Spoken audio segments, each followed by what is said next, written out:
अस्सलामुअलैकुम वरहमतुल्लाहि वबरकातुहू। दोस्तों, एक बड़ी चौंकाने वाली ख़बर इस वक्त मेरे निगाहों के सामने आ रही है।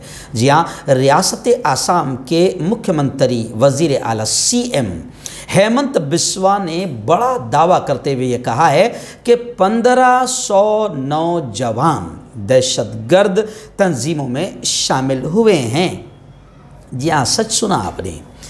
वज़ीर आला मुख्यमंत्री हेमंत बिस्वा का ये दावा है कि 1500 नौजवान आसाम के दहशतगर्द तंजीमों में शामिल हुए हैं।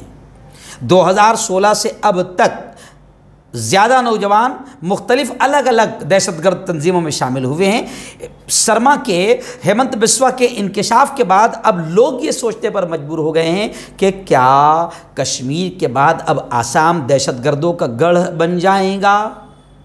जी हाँ, लोग अब ये सोचने पर मजबूर हो गए। और दूसरी ख़ास बात ये कि ये रियासत आसाम वही रियासत आसाम है जहाँ पर बाकायदा 1 महीने के अंदर 4 मदरसों को बुलडोज़र से गिरा दिया गया। सवाल ये उठता है, लोग ये कह रहे हैं कि कोई बात नहीं, आप ये जो डाटा पेश कर रहे हो ठीक है, कोई बात नहीं, लेकिन अपना थोड़ा सा आँखों का ऐनक हटाओ और आँखों का तासुब हटाओ, आँखों के नफ़रत हटाओ। और साथ ही साथ बहुत सारी ख़बरें ऐसे भी आती है कि बाकायदा जितने पाकिस्तान की जासूसी करते हुए पकड़े जाते हैं या हथियार बेचते हुए पकड़े जाते हैं या मदद करते हुए पकड़े जाते हैं या खुफिया तौर से पकड़े जाते हैं, तो उसमें तो बहुत सारे दीगर मज़हब के लोग भी हैं। तो बिस्वा साहेब, आपने 1500 जवानों की दहशतगर्द तंजीम में शामिल होने का इंकशाफ किया है, कोई बात नहीं, लेकिन अपना थोड़ा सा आंखों का ऐनक हटाकर इंसाफ के साथ में थोड़ा तहकीक को बढ़ा दीजिए तो आपको और भी लोग मिल जाएंगे। यानी लोग ये कह रहे हैं कि आप किसी एक ख़ास समाज को